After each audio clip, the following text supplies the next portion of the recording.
संत परंपरांविषयी आपण थोडंसं चिंतन करतो आहोत. संत परंपरा किंवा संतांची मांदियाळी. मागच्या वेळेला आपण चोथा मेळ्याचं बघितलं होतं. शेवटी ऊस डोंगा परी रस नव्हे डोंगा, काय बोललासी वरलिया रंगा, नदी डोंगे परी नीर नव्हे डोंगे, काय बोललासी वरलिया सोंगा. म्हणजे वरच्या सोंगाला बोलून उपयोग नाही, आत जे काय आहे ते आपल्याला बघायचं असतं. हे आपण मागच्याला बघितलं होतं. आणि त्याच्यानंतर थोडंसं नाथांचं जे महात्म्य आहे ते नाथांचं महात्म्य बघायला आपण सुरुवात केली होती. एकनाथांची कामगिरी खूप मोठी आहे आणि त्याचं जर योग्य मूल्यमापन करायचं झालं तर मूलभूत धर्मदृष्टी ही त्यांच्या ठिकाणी होती. सर्व धर्म समभाव हा सर्वच संतांच्या बाबतीत आहे. तिथे उच्च नीच अशा तऱ्हेचं काही नाही आहे. आणि त्यांनी लोकभाषेतून लोकांना समजावून सांगायचा प्रयत्न केलेला आहे. त्यालाच भारूड असं म्हटलं जातं. बहुरूढ त्याचं भारूड असं झालेलं आहे. आणि समृद्ध वाङ्मय त्यांचं आहे, विविध स्वरूपाचं वाङ्मय आहे आणि समाज खडबडून जागा व्हावा याविषयीची त्यांना तळमळ लागलेली होती. हे आपण बघितलेलं आहे. आणि सगळे घटक हे भावरज्जूंनी बांधले जावेत. समाजातील सर्व घटक, समाजातील सर्व माणसं ही भावरज्जूंनी बांधली जावीत, प्रेमाने बांधली जावीत अशी त्यांची एकूण कळकळ होती किंवा इच्छा होती असं म्हणायला हरकत नाही. आणि अगदी आपल्या कल्पनेत सुद्धा बसणार नाही असं तत्वज्ञान त्यांनी लोकांच्या बळी उतरवायचा प्रयत्न केलेला आहे. त्याला उदाहरण म्हणजे स्पृश्य अस्पृश्य जे त्यावेळेला खूप त्याचा एक वातावरण होतं समाजामध्ये. ते स्पृश्य अस्पृश्य कसं नाहीसं करता येईल हे त्यांनी लोकांना समजावून सांगितलेलं आहे. हेही आपण बघितलं होतं. आणि रामदास आणि एकनाथांचं जे नातं आहे त्याविषयी थोडासा उल्लेख आपण केलेला होता की रामदास हे एकनाथांचे भाचे आणि त्यांचं जर कार्य बघितलं तर ते कार्य अगदी समसमान आहे. म्हणजे समाजाविषयीची तळमळ, लोकांना लोक सन्मार्गाला यावीत यासाठी त्यांनी जी केलेली होती ती धडपड ही दोघांची सारखीच आहे. समाजातील विविध घटक आणि त्याचप्रमाणे आपापल्या धर्ममताप्रमाणे वागणारे भिन्न समाज याच्यामध्ये संपूर्ण ऐक्यभाव नांदावा. मुळात सगळ्या संतांची तीच इच्छा असते, ऐक्यभाव नांदावा. आणि त्याच्याशिवाय या संतांना काहीच दुसरं नको असतं. आणि त्याप्रमाणे एकनाथांचं सुद्धा ध्येय एकच होतं की संपूर्ण समाजामध्ये ऐक्यभाव नांदला पाहिजे. ही जी परस्पर भिन्नता जी आहे ही भिन्नता पूर्णपणे लयाला गेली पाहिजे. सर्वत्र समाधान आणि आनंद नांदला पाहिजे.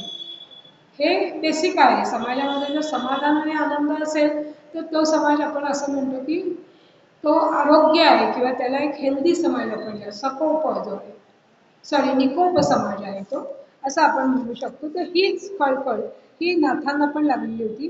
प्रेमाच्या स्पंदनाने सर्व वातावरण भारून टाकले गेल्या वेळा सुसंवाद होणार नाही. केव्हा माणसामध्ये सुसंवाद होतो? दोन माणसांमध्ये सुसंवाद केव्हा होतो? ज्याला तर दोघांमध्ये प्रेम असतं. काहीतरी प्रेमच नसेल तर तो सुसंवाद होत नाही. उलट ते कडी म्हणतात ना, एकमेकांवरती कडी करणं. आणि तू असं म्हणतोस तर मी असं म्हणणार आणि मग त्यातनं तो विसंवाद होत जातो. तुटे वाद संवाद तो हितकारी असं समर्थाने जे म्हटलं. आणि जगामध्ये सुखसंवाद वाढवत न्यावा, विसंवाद टाळावा. पण सुखसंवाद किंवा सुसंवाद केव्हा होईल? ज्याला दोन माणसांमध्ये प्रेमाचे संबंध असतील. दुसरा काय म्हणतो हे जाणून घ्यायची तळमळ जर पहिल्याला असेल तर तो सुसंवाद होईल. पहिल्याविषयी दुसऱ्याला काही आदर असेल, प्रेम असेल तर तो सुसंवाद होईल. तेच त्यांनी इथे म्हटलेलं आहे की प्रेमाच्या स्पंदनाने सगळं वातावरण भारून टाकलं गेल्याशिवाय समाजामध्ये सुसंवाद निर्माण होणार नाही, सुखसंवाद निर्माण होणार नाही हे त्यांना माहिती होतं. आणि म्हणून मग त्यांनी तो ऐक्यभाव, समभाव, प्रेमभाव हा सगळा समाजामध्ये कसा उदित होईल. आणि नुसता उदित होऊन उपयोग नाही, तो टिकला पाहिजे. नुसतं एक काहीतरी निर्माण झालंच पुल्लिंग पण त्याचं काही ते पुन्हा भिजलं. हे दोन्ही जबाबदाऱ्या आहेत या संत मंडळींवरती की अशा तऱ्हेचे एक चांगले विचार समाजामध्ये आणायचे आणि ते रुजवायचे, पेरायचे आणि रुजवायचे. हे दोन्ही हे जे आहे ते दोन्ही जबाबदाऱ्या आहेत. विठ्ठल भक्तीविषयी प्रतिपादन करताना त्यांच्यापुढे हाच एक दृष्टिकोन होता. आणि आपल्या अभंगातून ते असं म्हणतात, ऊंचा उंचपण नीचा नीचपण हे नाही कारण विठ्ठल भेटी. हा उंच आहे किंवा हा वरच्या कुळातला आहे आणि हा खालच्या कुळातला आहे, हा भेदाभेद विठ्ठल भेटीसाठी कारण होऊ शकत नाही. उच्च नीच याती असं भलते जाती, विठ्ठल म्हणत ना मुक्ती जड जीवा. कुणी विठ्ठल म्हटलं की त्याला जडजीवाला त्या मुक्ती मिळते, पण ते विठ्ठल प्रेमाने म्हटलं पाहिजे आणि विठ्ठलासाठी विठ्ठल म्हटलं पाहिजे. प्रापंचिक आपल्या गरजा भागाव्यात म्हणून विठ्ठल म्हणून उपयोग नाही, हे त्यांनी इथे सांगितलेलं आहे. उभारून भाया पटी कर उभा, एका जनार्दनी शोभा विठेवरी. तो भाया उभारून उभा आहे आणि त्याचे कर कटीवर आहेत, आणि असा जो विठ्ठल आहे, विठ्ठलाच्या भेटीसाठी परमात्म्याशी एकरूप होण्याकरता, म्हणजेच काय तर नराचा नारायण होण्याकरता. कारण परमेश्वराशी एकरूप व्हायचं, नारायणाशी एकरूप राहायचं म्हणजे नारायणासारखं व्हावं लागतं ना. अमृतच अमृतात मिसळतं, पाणी अमृतात मिसळत नाही. तसं आहे ते, नराचा नारायण झाल्याशिवाय मुक्ती नाही. नराचा नारायण झाल्याशिवाय नारायण समजत नाही, नारायणामध्ये मिसळता येत नाही. म्हणजे नराचा नारायण ही वाटचाल करण्यासाठी उच्च नीच याती हे काही प्रकारची अडचण होत नाही, कुणी असो. नाही आता समर्थाने असो धेड महाराज त्याचे धरावे अंतर, हा अंतरंगाचा प्रवास आहे हा. तो काही माणसाची याती कुठली आहे त्याच्यावरती तो अवलंबून आहे. भिडायचंच ठरवलं तर वाल्यापोळी पण भिडलाच ना, वाल्याचा वाल्मिकी झालाच, त्यांनी केलीच ती तपश्चर्या घोर. तसं हे आहे, नराचा नारायण होण्यासाठी आहे याती जाती या प्रकारचं कुठल्याही प्रकारचा अडसर येत नाही. परमात्म्याकडे जाण्याचा जो धर्म मार्ग आहे तो सर्वांसाठी खुला आहे, त्यात सर्वांना समावेश आहे, असं इथे एकनाथांनी सांगितलेलं आहे. आणि मग हा समाजाबद्दलचा तीव्र कळवळा हा अतिशय महत्वाचा आहे, तो या संत पदातूनच येतो. समाजाविषयीचा तीव्र कळवळा आपण 10 वेळेला सांगून मग सोडून देऊ, कारण आपल्याला ते झेपणारच नाही ना. किती काळ आपण त्याच्या, आपल्याला आपले पण व्याप आहेत, त्यांना त्यांचे स्वतःचे व्याप नव्हते, त्यांना हाच व्याप होता एवढा मोठा. त्याच्यामुळे ती कळवळा, हा समाजाविषयीचा कळवळा, लोकोद्धाराची तळमळ, की लोकांचा उद्धार झालाच पाहिजे, ही तळमळ आहे त्यांना आतून लागलेली. आणि भेदाचे जे बंड माजले होते त्याविषयी अत्यंतिक तिटकारा. हे 3 मापदंड आहेत नाथांच्या कामगिरीचे, म्हणजे समाजाबद्दलचा तीव्र कळवळा, लोकोद्धाराची तळमळ आणि हा जे भेदाभेदाचं बंड माजलेलं होतं समाजामध्ये त्याविषयी असलेला तिटकारा. हे अशा रीतीने हे जीवन जे आहे, हे जीवन आपल्याला एकनाथांचं जीवन आपल्याला सांगतं. आणि दुसऱ्या त्यांचा असा विषय होता की एखाद्या गोष्टीतून एक वेगळ्या तऱ्हेचं हे कसं घ्यायचं. म्हणजे आता जे विश्वरूप दर्शन अर्जुनाला कृष्णाने दिलं गीतेमध्ये 11व्या अध्यायात, ते विश्वरूप दर्शनातून आपण काय बोध घ्यावा, हाच बोध आहे त्याच्यामध्ये, की भेदाभेद नाहीच आहे ना काही, सगळं त्याच्या ठिकाणी एकच आहे, परमात्म्याच्या ठिकाणी सगळं एकच आहे.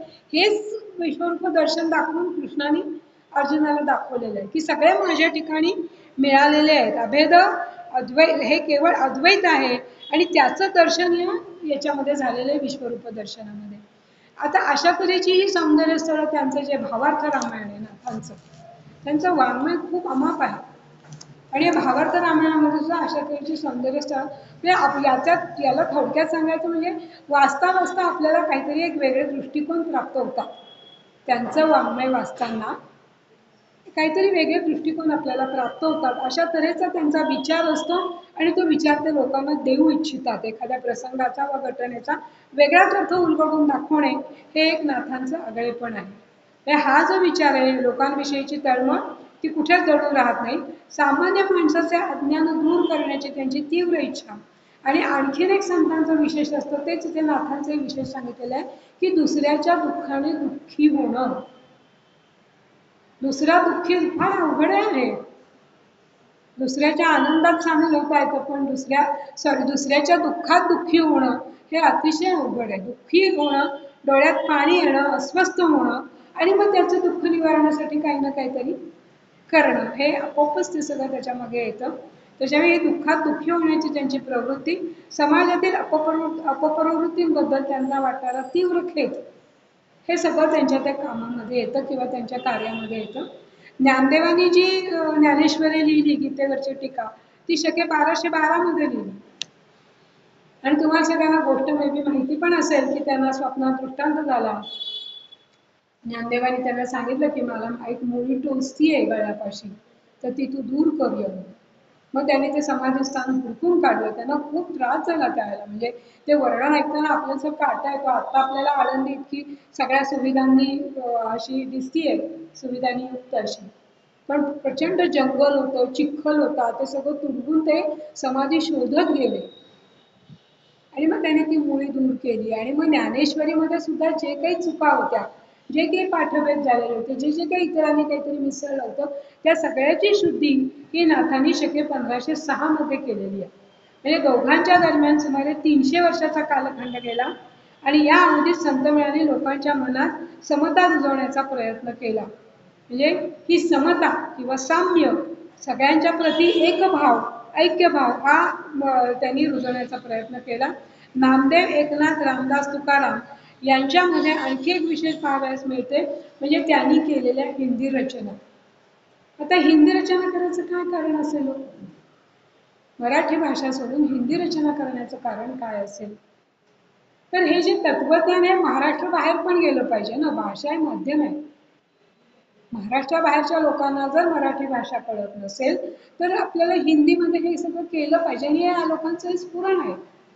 तर त्यांनी हिंदी भाषांमध्ये पण लोकसंपर्क वाढावा, लोकसंपर्क हा चांगला व्हावा म्हणून त्यांनी बाकीच्या भाषांकडे पण लक्ष दिलेलं आहे.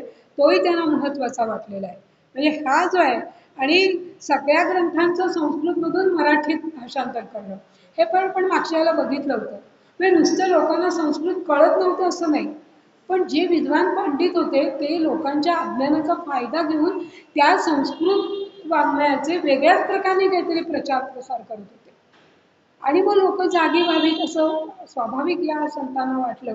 आणि म्हणून पण त्यांनी संस्कृतचं मराठीत भाषांतर केलं की लोकांना तिथे नक्की काय सांगितलेलं आहे, तिथे तत्वज्ञानात काय अभिप्रेत आहे हे कळावं. ही जी कळकळ आहे, ही कळकळ याच्यामध्ये दिसते. आणि आपण जर यांचा काळ बघितला ज्ञानदेव नामदेवांचा, तर यादवी आक्रमणाची नुसती सुरुवात झाली होती, छाया पडली होती असं त्यांनी इथे म्हटलं. पण एकनाथ रामदासांच्या काळामध्ये ही छाया पूर्णपणे दाट झाली. म्हणजे त्या आक्रमणाने पूर्ण पादाक्रांत केलेलं होतं. आणि त्याच्यामुळे या लोकांच्या पुढचं आव्हान हे अधिक मोठं होतं किंवा अधिक अवघड होतं असं म्हणायला हरकत नाही. म्हणजे असं जर ह्या सगळ्या आपण म्हणतो ना की या सगळ्या आव्हानांना तोंड देत देत त्यांनी जे काही हे सामाजिक कार्य केलं ते अलौकिक आहे. म्हणजे थोडक्यात करायचं वर्णन त्यांचं करायचं झालं तर गृहस्थाश्रमीचं जीवन लौकिकदृष्ट्या सांभाळत असताना साऱ्या समाजाची चिंता वाहत त्यांना मार्गदर्शन केलं. आणि आचार संपन्न जीवन जगत लोकांच्या भल्यासाठी त्यांनी अहोरात्र श्रम घेतले. वेगळ्या तऱ्हेच्या कल्पना, एक सुधारक आपण म्हणतो ना, आता माहिती असेल तुम्हाला सगळ्यांना की त्याने ते वाळवंटात रडत असलेलं मूल जे होतं ते पटकन उचलून घेतलं, त्याची समजूत घातली. ते काही ब्राह्मण नव्हतं मूल, त्यांच्या कुळातलं नव्हतं ते.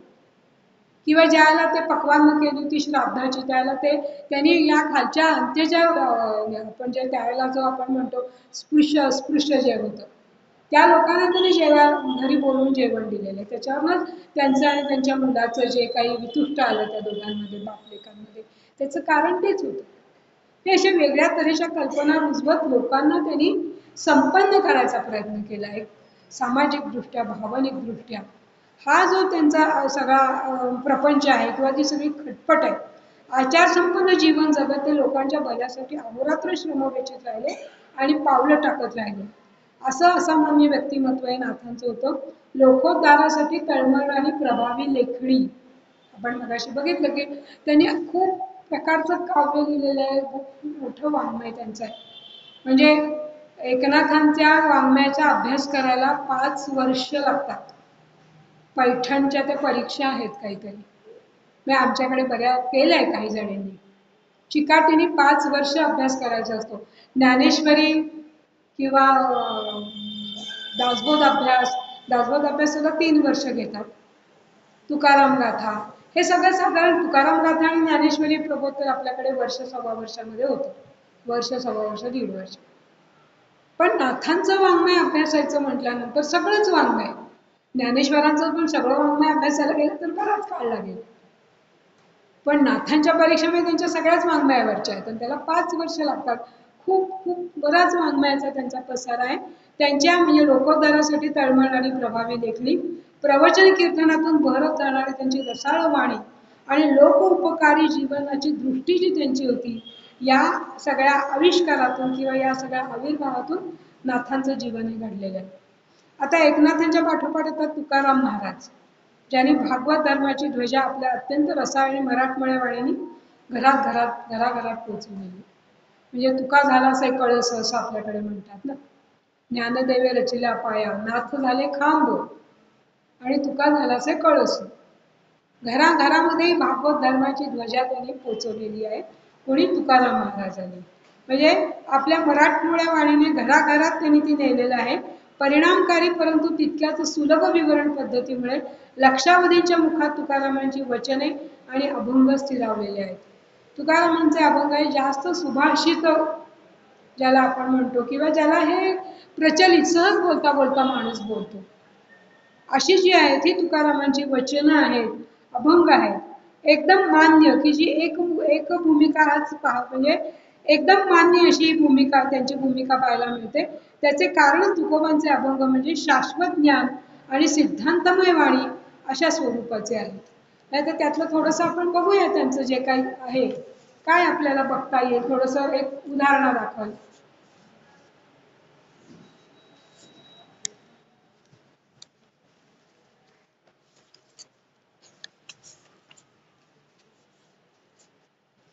आता हा त्यांचा अभंग अतिशय प्रसिद्ध आहे. विष्णुमय जग, वैष्णवांचा धर्म, भेदाभेद भ्रम अमंगळ, ऐकाजी तुम्ही भक्त भागवत, कराल ते हित सत्य करा, कोणाही जीवाचा न घडावा मत्सर. हे पण माहिती आहे आपल्याला तुकोबांचं आहे ते. वर्म सर्वेश्वर पूजनाचे, हे तुम्हाला ईश्वर पूजायचा असेल, परमेश्वर पूजायचा असेल, एकच त्याला, कोणाही जीवाचा न घडो मत्सर. निर्वैर सर्व भूतेषु यस्स मामेतु पांडव, असा 11व्या अध्याय शेवटी भगवंतांनी म्हटलं.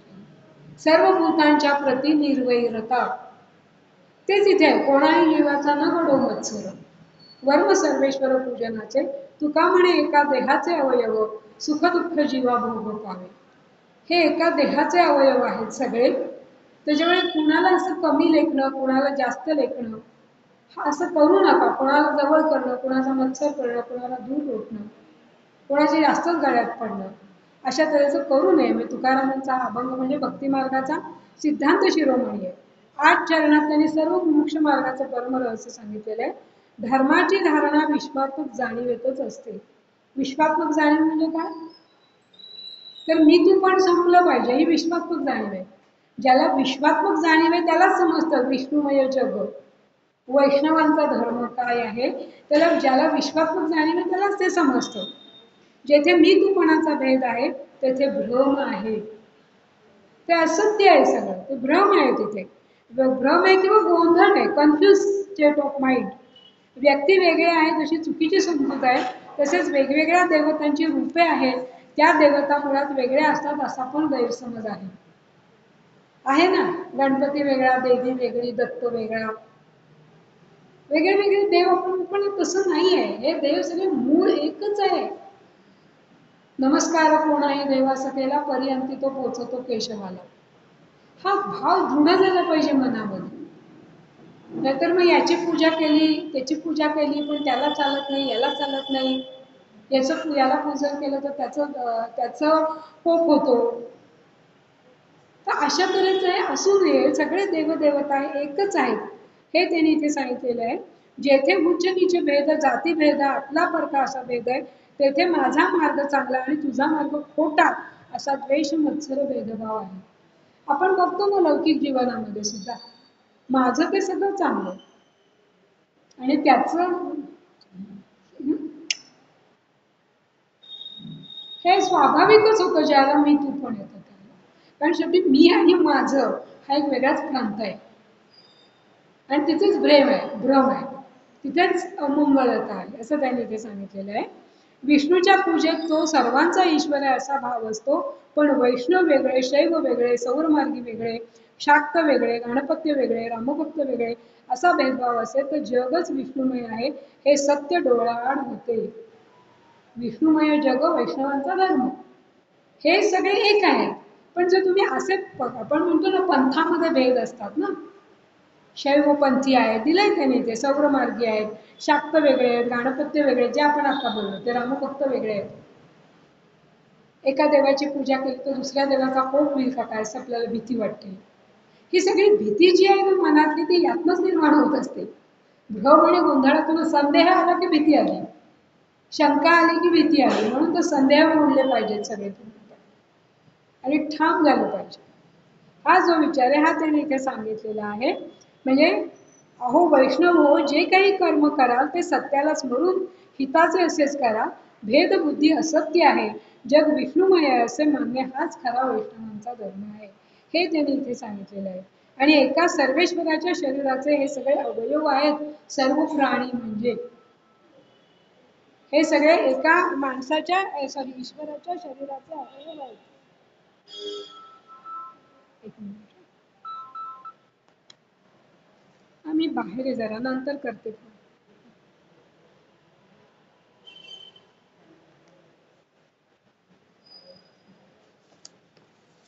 हा जो विचार आहे हा या अभंगातून, आणि हा अभंग पण म्हणजे आपल्याला माहिती आहे विष्णुमय जग वैष्णवांचा धर्म, हे आपण बरेच वेळा ऐकतो. म्हणजे कशी तुकारामांची वचनं जी आहेत ही प्रचलित आहेत, जास्त प्रचलित आहेत, आणि तुकारामांची वचनं ही बाकीच्या संतांच्या मनाने जास्त प्रचलित आहेत.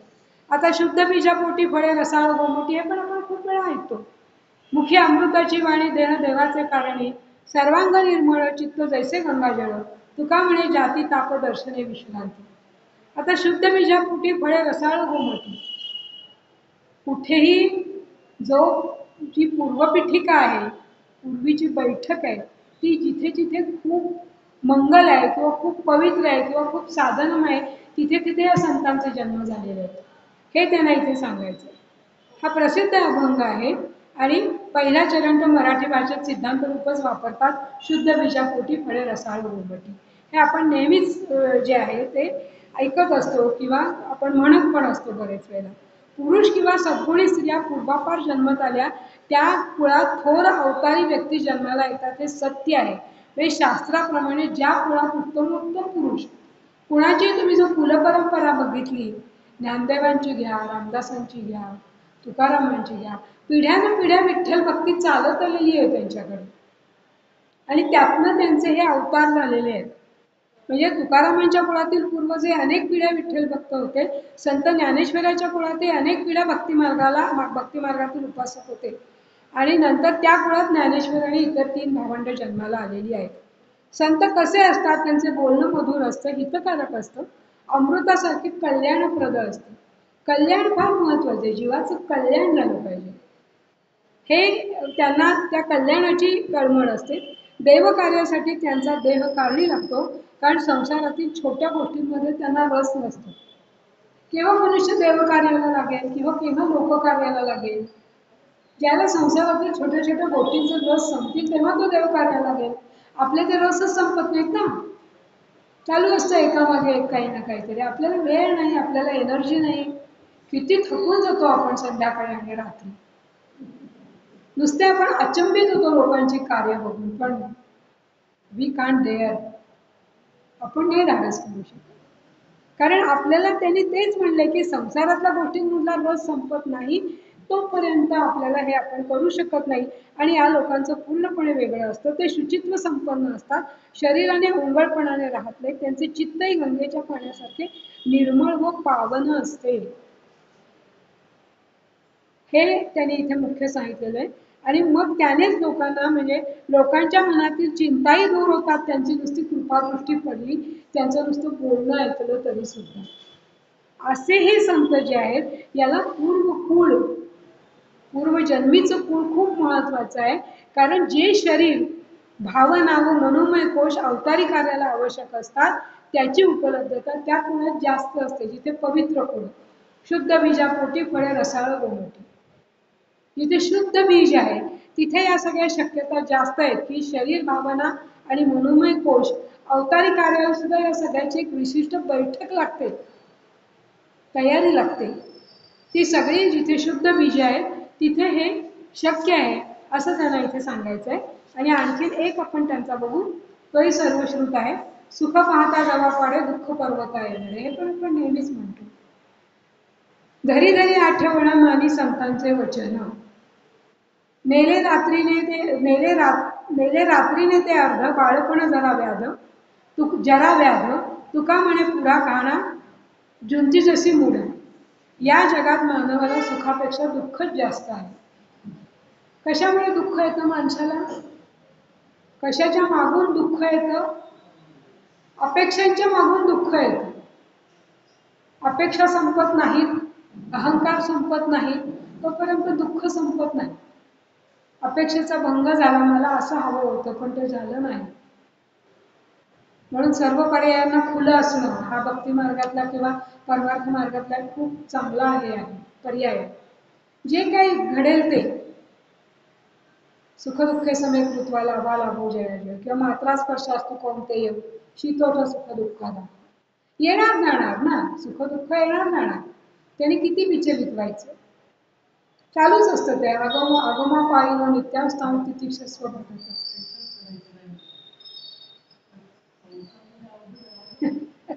खरं पण अपेक्षा भंगाचं दुःख फार काळ करायचं नाही. शेवटी त्याला परत आपल्याला यूज टू झालं पाहिजे. ते जेवढं तुम्ही त्याच्याविषयी मनामध्ये हे ठेवाल ना, काय सर ठेवाल ना, तेवढं मग तुम्हाला जास्त त्रास होणार. अपेक्षा असतात ठीक आहे ना, पण आता ठीक आहे नाही झालं आणि होतं तसं, आपण पटकन इकडे पण माणसाला ती ताकद आहे. एखादी गोष्ट नाही मनासारखी झाली ना, एक 2-4 दिवसात आपण ठरवलं तर आपण परत हा ठीक आहे, इट्स ओके, जे झाले त्यात पण आपण काहीतरी चांगलं शोधायला लागतो. ती ताकद आहे माणसामध्ये, पण आपण ती ताकद आजमावत नाही. आपण सारखं झालं नाही त्यात बसतो ना. म्हणून असं आहे की दुःख ओढलं की त्याचा शोक होतो. दुःख होणार दुःख. अहो आपण संवेदनशील माणसं, भावनाशील माणसं. सुख दुःख नाही, पण सुखाने नाचू नका आणि दुःखाने खचू नका असं माऊलीने सांगितलं. किती ओढायचं दुःख, किती ओढायचं? अहो हे अवघड आहे, हे हा समतोल आहे, हा समतोल. म्हणून इथे जे म्हटलेलं आहे की दुःख आहे हे खूप आहे, सुख पाहता जवा पाडे ही, आणि दुःख पर्वता एवढी वास्तवता त्यांनी अभंगात सांगितलेली आहे. अतिशयोक्ती करून ते म्हणतात की संसारात दुःख पर्वता एवढं आहे आणि त्या मनाने सुख अगदी कमी, अगदी क्षुल्लक, जवाचा दाणा कसा असतो तेवढं सुख आहे. आणि त्या क्षणिक सुखासाठी धडपडताना कितीतरी दुःख माणसाला भोगावं लागतं. सुखासाठी धडपडताना पदवी येतं का? दुःख येतं. असं आहे ते. म्हणजे अनुकूल व्हावं, मनासारखं व्हावं याच्याशी धडपडता बरेच वेळेला माणसाला 10तल्या 8 वेळेला तरी मनाविरुद्ध गोष्टी होतात आणि त्यातनं माणसाच्या पदरी दुःख पडतं असं त्यांना सांगायचं आहे. तरी माणूस जागा होत नाही. आणि त्यांनी इथे कोळ्याचं उदाहरण दिलेलं आहे की कोळी जसा प्रयत्नाने वारंवार जाळे विणत असतो, तसा मनुष्य सतत ते सुखाचं जाळं विणायचा प्रयत्न करतो. परत धडपडत ते करत राहतो. सुखप्रस्थितीची मनोराज्य तो करीत असतो. पण या मोहनिद्रेतून त्याला जागे करण्यासाठी संत सतत सांगतात, घटका गेली पळे गेली तास वाजे ठणाना, आयुष्याचा नाश होतो रामकार्य म्हणाना. कारण काय राम का म्हणायचा, नाम का घ्यायचं? कारण तुमच्या मनाला जरा वेगळं वळण लागतं. जे सतत विषयाचं चिंतन करणारं मन आहे ते थोडंसं डायव्हर्ट होतं. या भूमिकेतून तुम्ही नामाकडे बघा. ते मेकॅनिकल आता माळ घेतली एकदा, त्याला ओढून टाकू, तुमच्या मनाला विषय वेगळा मिळतो, दिशा वेगळी मिळते. म्हणून त्याने म्हणले की आयुष्याचा नाश होतो रामकार्य म्हणाला. आणि मग इथे सर्व भक्षक काळ तुझा घास घेणार आहे, तातडीने राम नाम घे. म्हणजे तुकोबाने दोन्ही सांगितले बरं का. येथ करावी तातडी आणि येथ नाही चालत तातडी. कशाला तातडी करावी? रामनाम घ्यायला तातडी करावी. पण माणसाला घाई असते, मी आज वर्ष झालं रामनाम घेतोय पण मला अजून काही प्रचिती येत नाही. येथ नाही चालत तातडी. हे जन्मानुजन्माचे साधन आहेत या. तर आपण बघितलं ना मगाशीच की म्हणजे कुळामध्ये ज्याला पवित्र परंपरा निर्माण होतात त्याला चांगल्या तऱ्हेचे जीव निर्माण होतात किंवा जन्माला येतात. त्याच्यामुळे राम म्हणायची तातडी करा असं ते इथे सांगतात. सर्वभक्षक काळ आहे, तातडीने राम नाम घे, हे संतांचं वचन मान, परमेश्वराचे स्मरण कर. तुझ्या आयुष्यातील प्रत्येक दिवसाचा अर्धा भाग रात्रीत जातो, बाळपण अज्ञानात जातं, तारुण्य धुंदीत जातं, आणि वार्धक्य ज्याला समर्थाने तेच म्हटलंय ना की ज्यावेळेला आपली गात्र गलित होतात त्यावेळेला साधना करण्याला काहीच अर्थ नाही हो. कारण ती इंद्रिय तुम्हाला साथच देत नाही. इंद्रिय सक्षम आहे तोवर तिकडे साधनेला लावली पाहिजे, तर तुम्ही फुल फोर्सने किंवा पूर्ण प्रयत्नाने साधना करू शकाल. तेच इथे तुकोबांनी सांगितलंय. तुका म्हणे पुढा घाणा झुंती जसे मुळा. म्हणजे हे जे जन्ममरणाच्या घाण्याला पुढे झुंपूनच घ्यावे लागेल बरं, रामनाम नाही लवकर घेतलं तर. हा जन्ममृत्यूचा घाणा आहे. पुन्हा पुन्हा पुनरपी जननम पुनरपी मरणम पुनरपी शयनम जननी जननी जठरे, असं जो काय तो हे आहे त्याप्रमाणे हे पुन्हा पुन्हा पुन्हा पुन्हा पुन्हा पुन्हा पुन्हा चालू राहतं. कुठेतरी ते एक त्याला अगदी जन्ममरणाचा फेरा जरी नाही चुकला तरी काहीतरी गती तरी बरी मिळाली पाहिजे, उलगडून पुढे तरी गेलं पाहिजे का नाही. का आहे तिथेच फिरायचं किंवा मागे यायचं असं होऊ नये, हे त्यांना इथे सांगायचं आहे. म्हणजे ही जी तळमळ आहे समाजाविषयीची जी आत्यंतिक तळमळ आहे, ही या तुकोबांच्या कवनाचा सगळ्या गाभा आहे. आता जी आपण कवनं बघितली त्याच्यावरनं पण आपल्या लक्षात येईल. उपकारासाठी बोल हे उपाय, येणी विण काय आम्हा चाड, बुडत आहे जणू न देखेवे डोळा येतो कळवळा म्हणून. म्हणजे तुकारामांनी असं म्हटलेलं आहे की हे सगळं तुमच्या उपकारासाठी बोलतोय. असं वाटतं ना लोकांना, काय कटकट करतायत सारखं सारखं सारखं सारखं सारखं. म्हणजे गीतेच्या बाबतीत सुद्धा असं तरुण मुलं म्हणतात कायला की फारच तुमच्या भगवंताला अहंकार आहे बघा, किती मी मी मी मी केले, पण अंतिम ही तुमचं आहे. त्याच्यासाठी ते सांगतात सगळं, हे समजावून घ्यायला लागतं. आणि हे सगळं परत अनुभव प्रचिती घेतल्याशिवाय कळत नाही ना. म्हणजे माझ्या पुतण्याला मी म्हटलं, अरे तू आधी अभ्यास करून बघ ना, तू गीतेचे 1-2-4 अध्याय वाचून बघ, त्यात त्यांनी काय सांगितलंय ते बघ. अनुभवाविण मान डोलवून नको. या सगळ्या प्रचिती फार महत्वाची. म्हणजे आत्मशोध आणि त्यातनं आत्मबोध. हा आत्मबोध कसा येणार, तर तुम्ही जेव्हा प्रचिती घ्याल तेव्हा आत्मबोध येणार. अनुभूती हा मुख्य खांब आहे या सगळ्या परमार्थ मार्गातला. त्याच्याशिवाय तुम्ही ठामच होणार नाही अनुभव घेतल्याशिवाय. म्हणजे हे तेच सांगतात, उपकारासाठी बोलो हे उपाय, येणे वीण काय आम्हा चाड. आम्हाला काय करायचंय नाही तर, आम्हाला दुसरं काही नकोय. बुडत आहे जन न देखेवे डोळा, येतो कळवळा म्हणून. यावं जन बुडतंय.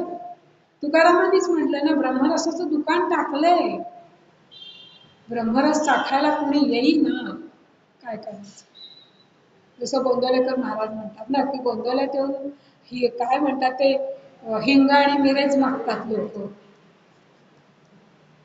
मागत काय नाही, माझ्याजवळ जे नाही ते मला द्या ना, असं पण त्यांचं आहे. माझ्याजवळ देहबुद्धी नाहीये तर ती तुमची काढून मला द्या, म्हणजे तुमचं कल्याण होईल. पण लोकांना हे लक्षात येत नाही. लौकिकासाठी देव प्रसन्न झाला तर काय मागायचं, हे पण पूर्वपीठिका लागते.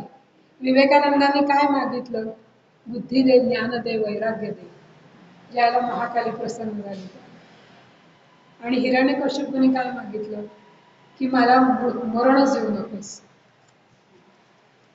ही परत ज्याची त्याची काय पूर्वपीठिका आहे त्याच्यावर आहे ते अवलंबून. म्हणून लोक हे तुकाराम असं म्हणायचं की ब्रह्मरसाचं दुकान टाकून बसलोय मी, पण ब्रह्मरस मागायला कुणी येईल. तुमचा कळवळ आहे, तुम्ही पुरताय हे आम्हाला ते बघवत नाही. लोकस्थिती पाहून तुकाराम महाराजांना त्यांच्याबद्दलची प्रचंड कळवळ उत्पन्न झाली. त्या पोटीच त्यांनी आपले सारे जीवन वेचलं, यात काही शंका नाही. म्हणजे ही हा कळवळा हा सगळ्यांच्या लोककार्याचा पाया आहे, हे आपल्या लक्षात येईल. तुकारामांच्या वाणीत रोखठोकपणा ओतप्रत आपण बघतोच. त्याचप्रमाणे विष्णुदास म्हणजे केवळ टाळकुटे नव्हे. म्हणतो ना आपण की आले भजन करी. भजन म्हणजे स्मरण, सतत स्मरण. अगदी टाळ हातात घेऊन केलं पाहिजे असं नाही. भजन, भजन याचा अर्थ सतत देवाचं स्मरण. टाळकुटे असला तो गैरसमज आहे तो पूर्णतः साफ करण्यासाठी तुकोबांची वाणी आहे. अन्याय सहन केला जाणार नाही, स्वच्छ शब्दात सांगणे हे कार्य तुकारामांनीच केलेलं आहे. मऊ मेणाहुनी आम्ही विष्णुदास, कठीण वज्रास भेदू ऐसी. जसा प्रसंग येईल तसा आम्ही वागणार. मऊ मेणाहुनी आम्ही विष्णुदास, आम्ही अतिशय मऊ आहोत, आम्ही अतिशय कणव आहे आमच्या मनामध्ये, कणवाळू आहोत, आम्ही दयाळू आहोत, मऊ आहोत. पण प्रसंग पडला तर कठीण वज्रास भेदू ऐसे, म्हणजे प्रसंग जर पडला तर वज्राला सुद्धा भेदायला आम्ही कमी पडणार नाही, एवढे आम्ही कठोर किंवा टणक हो. मेले जित असो निजोनिया जागे, जो जो जे जे मागे ते ते देऊ. भले तरी देऊ कासेची लंगोटी, नाठाळाचे काठी देऊ माता. म्हणजे जो भला आहे त्यांना बरोबर कळतं ना, त्यामुळे लोकांची पारख या लोकांना खूप चांगली असते. कोण कसा आहे हे अजिबात त्यांच्याकडनं झाकून राहत नाही. जो जो जे मागेल तो ते देऊ. आला एखादा चांगल्या हेतून आला तर त्याला जो जे मागेल ते देऊ. पण भले ते देऊ कासेची लंगोटी, नाठाळाचे काठी देऊ माता. नाठाळ जर एखादा असेल तर त्याला आम्ही तशीच वागणूक देऊ. म्हणजे त्याला नाठाळ जो असेल त्याला माथ्यात काठी मारल्याशिवाय कळणार नाही ना काही. मऊ बोलून कसं चालेल, ते करणार एकच काम, संदार गोरण्याचंच काम करणार. पण नाठाळ असेल तर त्याच्या माथ्यात माथी काठी मारणार. आणि जर तो जो मऊ असेल चांगला असेल तर त्याला ते मऊ शब्दामध्ये सांगणार, समजणार त्याला तसं. संत हे भोळे बाबडे नव्हते, पक्के व्यवहारी होते. आणि त्याचप्रमाणे त्यांना समाजातील भल्या बुऱ्याची पूर्ण जाण होती, जी आपण आता बोललो. की असं नव्हतं की त्यांना काही कळतच नाही.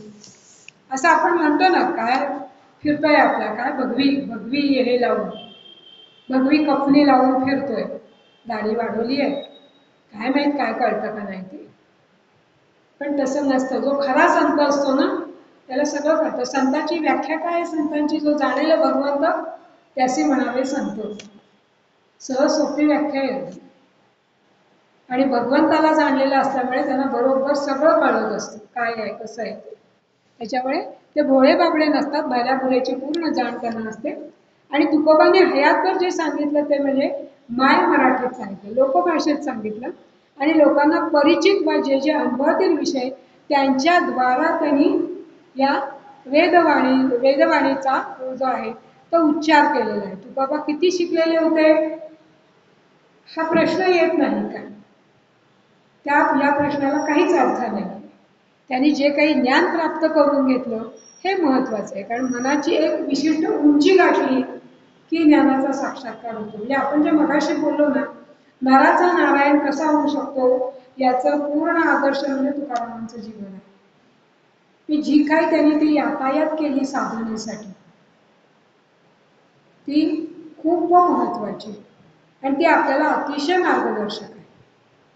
की भंडारा डोंगरावरती जाणं आणि तिथे दिवसेंदिवस विठ्ठल विठ्ठल विठ्ठल विठ्ठल म्हणत बसणं, तासन तास त्या देवाच्या भेटीसाठी अगदी अतिशय व्याकुळ होणं, त्याच्याशी भांडणं, त्याच्याशी वाद घालणं हक्काने, हे मी नराचा नारायण कसा होऊ शकतो हे तुकोबांच्या चरित्रावरून आपल्याला समजतं.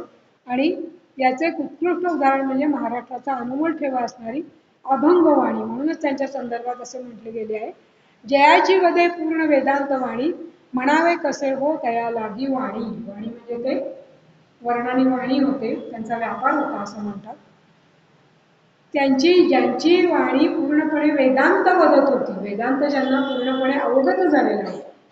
वेदांत हा अवगत झाल्याशिवाय सांगता येत नाही, सांगू शकणार नाही आपण. वेदांत काय आहे, वेदामध्ये काय सांगितलेलं आहे, ही सगळं करून फक्त मलाच जाणार तुम्ही, बाकी काहीच करू नका. कुठल्याही साधनेची कशासाठी साधना करायची, तर फक्त परमेश्वराला किंवा त्या चैतन्य तत्वाला जाणण्यासाठी साधना करायची, हे वेदांमध्ये सांगितलेलं. ते जयाची वदे पूर्ण वेदांत वाणी, म्हणावे कसे हो तया लागी वाणी. परब्रह्मरूपी असा जो तुकोबा, तयाचे तुकी असा कोण तुकावा. जो परब्रह्मरूपी झालेला आहे त्याची तुलना कोणाशी करायची असं त्यांनी ते म्हटलेलं आहे. तया प्राप्तीची कायसी जाणू चिंता, निजानंद आनंद तो मग्न झाला. म्हणजे त्याला काहीच प्राप्त करायचं नव्हतं, तो निजानंदामध्ये तल्लीन झालेला आहे. त्यांचंच वचन आहे ना, आनंदाचे डोळी आनंद तरंग, आनंदाची अंग आनंदाची अंग. हे केव्हा येतं? जेव्हा अहंकार पूर्णपणे लयाला जातो, देहबुद्धी पूर्णपणे लयाला जाते, त्याला असं होतं. आनंदाचे डोळी आनंद तरंग, आनंदाची अंग आनंदाची अंग. तेच त्या निजानंद प्राप्त झालेला आहे त्याला. आणि निजानंद आनंद तो मग्न झाला, निराकार ब्रह्मस्वरूपी मिळाला. निजानंदामध्ये असलेला तो निराकार ब्रह्मस्वरूपी मिळालेला आहे. तुकारामांच्या अद्वितीय कामगिरीचे वर्णन आणखी अशाच प्रत्ययकारी शब्दात करताना पुढे म्हटलंय, कृपासागरे नाव निर्माण केली, असंख्यात बुद्धी तरोनीच गेली. पुढेही तया तारायासी उपाय केला, म्हणून तुका मृत्यू लोकासी आला. त्यांचंच एक वचन आहे, आम्ही वैकुंठवासी आलो याच कारणासी. तसंच इथे त्यांनी म्हटलेलं आहे की या भवसागराचा त्यांनी कृपासागर निर्माण केलं आणि त्या कृपासागरामध्ये एक अशी नाव तयार केली की त्या नावेतून सामान्य लोक तरुणी जातील. ते त्यांनी इथे म्हटलेलं आहे की असंख्यात बुद्धी तरुणीच गेली, पुढेही तरायास उपाय आली. म्हणजे आत्ताच नाही तर पुढे सुद्धा, उद्याच्या इतरांसाठी सुद्धा उपाय म्हणून त्यांनी ही नाव तयार केलेली आहे. फक्त आत्ताच कार्य नाही, संतांचं कार्य हे त्रिकालाबाधित आहे, कुठल्याही कालामध्ये ते उपयोग येणार नाही. आता आज बघा ना, हे जवळजवळ 300 400 वर्ष झाली मला वाटतं या लोकांना होऊन गेले त्याला, पण तरीही आपण त्यांच्या अभ्यास करतोय, त्यांच्या मार्गदर्शनाचा, त्यांच्या उपदेशाचा, त्यांच्या उद्बोधाचा. कारण अजूनही ते कुठेतरी आपल्याला भावतंय, आवडतंय, ऐकायला बरं वाटतंय, त्यातनं काहीतरी घ्यावं असं वाटतं. तर तसंच ही जी आहे कालातीत सगळं आहे त्यांच्या कार्याची थोरवी. संत स्वतःच रमणारे नव्हते, त्यांचे कार्य तत्कालीन आणि उद्याच्या पिढ्यांसाठी आहे. तुकाराम महाराजांनी आपल्या अभंगवाणीद्वारा केलेली लोकजागृती बहुविध प्रकारची आहे. लोकभ्रम दूर करणे म्हणजे लोकांमध्ये जे गैरसमज आहे, खोट्या समजुतींना तडाखे देणे. भ्रम असतो आणि खोट्या समजुती ठाम असतात. भ्रम कुठे असतो? भ्रम कुठे असतो? तो भ्रम खऱ्याला खोटं समजणं, योग्याला अयोग्य समजणं, बरोबर ना, खोट्याला खरं समजणं. आणि हे पुढे जे त्यांनी म्हटलेलं आहे की खोट्याला समजुतींना तडाखे देणं, पूर्णपणे भ्रम नाहीसे करणं, खोट्या समजुतींना तडाखे देणं, कित्येक आचार विचार परखड शब्दात मांडणं आणि नेमके ज्ञान करून देणं. परखडता सुद्धा खूप महत्वाची असते ना. ही केव्हा निर्माण होते परखडता? आपण आपल्या कुटुंबामध्ये सुद्धा जर विचार केला ना, तर आपण आपलं म्हणणं परखडपणे केव्हा सांगू शकतो दुसऱ्या माणसाला? आता हल्ली खूप कठीण झाले, हल्ली मुलांना पण बोलता येत नाही, तर दुसरी माणसं लांबच राहिली. पण ज्याला ही कळवळ आहे, कळवळ आहे, प्रेम आहे, हिताची काळजी आहे. म्हणजे पूर्वी मला असं वाटायचं फार की आई वडिलांच्या हिताविषयी मुलांनी संशयच घेऊ नये आणि आई वडील जे सांगतात ते जरा ऐकायचा प्रयत्न करावा. पण आता तशी स्थिती राहिली नाहीये. त्याच्यामुळे हे जे आहे हे हिताविषयी पूर्णपणे, आधी आपण लोकांचं हित इच्छितो आहोत याच्याविषयी पूर्ण विश्वास लोकांमध्ये निर्माण केला की मग आपलं बोलणं परखडपणे आपण सांगू शकतो. लोकांना ते लागत नाही, लोकांना ते टोचत नाही. म्हणून लोकभ्रम दूर करणे, खोट्या समजुतींना तडाखे देणे, कित्येक आचार विचार परखड शब्दात मांडणे आणि नेमके ज्ञान करून देणे हे संतश्रेष्ठांचे महान कार्य म्हणता येईल. समतेचा संदेश आणि त्याविषयीचा आग्रह. समता म्हणजे आपण सगळेजण समान आहोत, उंच नीच भेद नाही, आणि त्याविषयीचा आग्रह धरणं हे पण महत्वाचं आहे. चांगल्या गोष्टींचे आग्रह धरायला लागतात. कुटुंबात सुद्धा बघतो आपण, आपल्याला रेटून न्यावं लागतं, नेटून न्यावं लागतं, हट्ट धरावा लागतो, थोडासा आग्रह धरायला लागतो. तर त्याविषयी आग्रह धरणं या साऱ्या संतांच्या कृतीचा आणि उक्तीचा गाभा म्हणता येईल. ही केवळ आध्यात्मिक क्षेत्रातील समता म्हणता येत नाही, सर्वत्र सामाजिक समता निर्माण झाली पाहिजे. मुंगी आणि रावा आम्हा सारखेच जीव, असं तुकोबांनी म्हटलेलं आहे. मुंगी केवढीशी आणि राव किती मोठा, पण हे जीवतत्वावर एकच आहे. म्हणजे माझ्या मनात असं येतं नेहमी, किती बारीक जीव असतात, झुरळ आपण मारतो, घरामध्ये झुरळ मारतो, पण त्याचा पण जीव जातो, त्याला किती वाईट वाटत असेल, किती दुःख होत असेल, किती यातना होत असतील. एकच जीव आहे, एकच चैतन्य तत्व आहे. बारके बारके जीव जातात, कसं होतं ते? आपल्याला असं वाटतं आपला जीव किती मोठा आहे. मोठं लहान काही नसतं, जीव एकच आहे, एकच एक तत्व आहे ते चैतन्य तत्व. म्हणून त्याने मुंगी आणि राव आम्हा सारखेच जीव. जीव लहान किंवा मोठा, त्याचा अधिकार मुंगीचा का राजासारखा हा प्रश्नच नाही. सर्वांकडे आम्ही समभावाने पाहतो. ही तुकोबांची अमृतवाणी आहे आणि त्यांची विचारसरणी विविध अभंगातून पाहता येते. आता पुढे त्यांनी एक फार छान सांगितलंय, रामराज्य राम प्रजा लोकपाळ एकची सकळ दुजे नाही. यामध्ये त्यांनी रामराज्याची संकल्पना मांडलेली आहे. प्रजाही राम आणि लोकपाळही राम म्हणजे सर्वत्र एक भाव, वेगळे काहीच नाही. प्रजाही राम आणि लोकपाळही राम हे केव्हा होईल? ज्यावेळेस सर्वत्र एक भाव आहे. माझ्यामध्ये राम आहे, तुझ्यामध्ये राम आहे. ईश्वर सर्वभूतानां हृदयेषु तिष्ठति. सर्व भूत मात्रांच्या ठिकाणी एकच ईश्वर आहे. त्यावेळेलाच काय चाललंय, त्यावेळेलाच रामराज्य येईल. म्हणजे हा किती बेसिक कन्सेप्ट आहे बघा. रामराज्य कधी येईल तर ज्याला सर्व भूतांच्या ठिकाणी एकच राम आहे आणि त्या लोकपाळाच्या हृदयात पण राम आहे. हे ज्याला होईल त्याला हे रामराज्य येईल असं त्यांना इथे सांगायचं आहे. म्हणजे सर्वत्र एकभावच, वेगळे काही नाही अशी भूमिका घेतली आहे. सारांश त्याच वेळीच रामराज्य प्रस्थापित होईल. म्हणजे ज्यावेळी राम सर्वत्र पाहिला जाईल, राम सर्वत्र आहे या भावनेने प्रत्येक मानव मात्राशी व्यवहार केला जाईल, त्यावेळेला रामराज्य येईल. किती छान सांगितलंय आणि किती अवघड आहे. सर्वांच्यातला राम जाणणं म्हणजे सगळ्यांशी प्रेमाने वागणं, विथ ड्यू रिस्पेक्ट वागणं, आदराने वागणं. सगळे सारखे नसतात, सगळ्यांना स्वभावाच्या मर्यादा आहेत, प्रत्येकाला स्वभावाच्या मर्यादा आहेत. राम सगळ्यांच्या ठिकाणी आहे, पण प्रकृती प्रत्येकाची वेगळी आहे.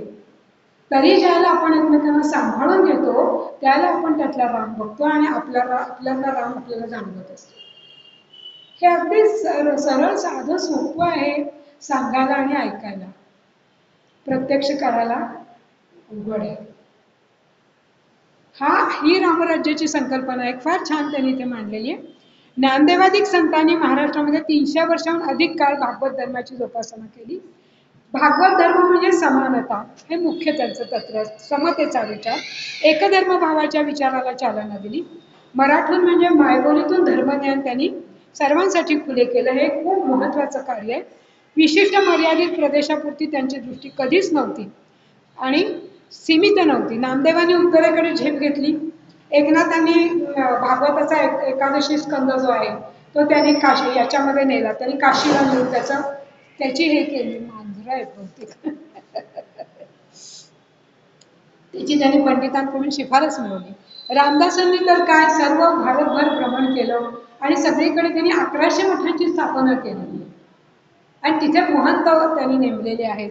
त्याच्यामुळे हा जो आहे नामदेव, एकनाथ, तुकाराम आणि त्यांनी हिंदूतून केलेल्या रचना, हे सगळं देशपातळीवर झालेलं कार्य आहे आणि तोही जे मांडण्याचा त्यांनी खटाटोप केलेला आहे, देशपातळीवरती आपलं तत्वज्ञान देण्याचा खटाटोप केलेला आहे आणि त्याच्यातून नामदेवांना जो मानसन्मान मिळाला किंवा एकनाथांचं जे काही कौतुक झालं, रामदासांना जे काही यश मिळालं, हे सगळं याच्यातून जे आलेलं आहे ते उदित झालेलं आहे. त्यांचा हेतू, त्यांना समाजाविषयी वाटणारा कळवा, प्रेम, सगळं लोकहिताची काळजी, हे सगळं याच्यामध्ये येतं. म्हणजे ही संत परंपरा जी आहे ही सगळी प्रेम, समभाव, ऐक्यभाव आणि सर्वत्र परमेश्वराची अनुभूती या सगळ्या सूत्रांमधून बांधलेली आहे संत परंपरा, असं आपल्याला ऐकून ह्या जो थोडाफार आपण अभ्यास केला त्याच्यानं आपल्याला लक्षात येईल. थांबूया आपण. धन्यवाद.